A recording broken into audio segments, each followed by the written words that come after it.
Rajamouli Mahesh Babu combo movie SSMB29 గురించి మరొకసారి నెట్టింట చర్చ సాగుతోంది.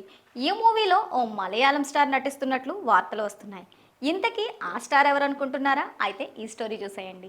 దర్శకధీరుడు Rajamouli super star Mahesh Babu కాంబోలో SSMB29 working టైటిల్తో ఓ మూవీ తెరకెక్కుతున్న సంగతి తెలిసిందే. ఈ మూవీలో బాలీవుడ్ నటి ప్రియాంక చోప్రా నటిస్తున్నారు. దాదాపు 1000 కోట్ల బడ్జెట్తో హాలీవుడ్ రేంజ్లో సినిమా తెరకెక్కుతుండగా ఇప్పటి వరకు ఈ సినిమా గురించి నెట్టింట రూమర్స్ తప్ప ఎటువంటి అప్డేట్స్ లేవు.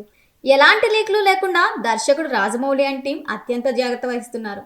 నటీనటులు స్టోరీల విషయంలో ఊహాగానాలే తప్ప ఇప్పటి వరకు ఎలాంటి సమాచారం లేదు. అందుకే ఈ మూవీపై ఏ చిన్న రూమర్స్ కానీ వార్త కానీ వచ్చినా నిమిషాల్లోనే ట్రెండ్ అవుతోంది.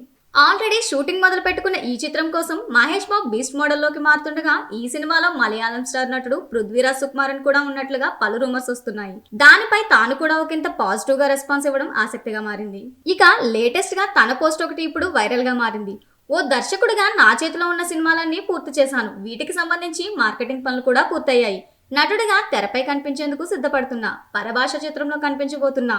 ఆ మూవీలో పెద్ద డైలాగ్స్ ఉన్నాయని తెలిసి కాస్త భయపడుతున్నా అంటూ పోస్ట్ చేశారు. అయితే ఇది SSMB29 ప్రాజెక్ట్ కోసమే అంటూ నెటిజన్లు కామెంట్స్ చేస్తున్నారు. దీనికోసమే పృథ్వీరాజ్ తన ప్రాజెక్టులన్నీ పూర్తి చేసుకున్నారనే వార్తలు వస్తున్నాయి. అయితే గతంలో పలు ఇంటర్వ్యూల్లో తాను మహేష్ బాబు రాజమౌళి సినిమాల్లో నటించనున్నట్లు వచ్చిన రూమర్లపై స్పందించారు. తన ఫ్రెష్ లుక్ ని చూపిస్తూ పృథ్వీరాజన్ సుకుమారన్ చేసిన పోస్ట్ ఇప్పుడు వైరల్ గా మారింది. ప్రభాస్ తో సలార్ 2 ఇప్పట్లో లేదు. అలాగే ఇతర భాష అంటున్నాడు కాబట్టి ఇది డెఫినెట్ గా మహేష్ బాబు రాజమౌళి ప్రాజెక్ట్ అనే చెప్పవచ్చు. మరి దీనిపై మరింత క్లారిటీ రావాల్సింది.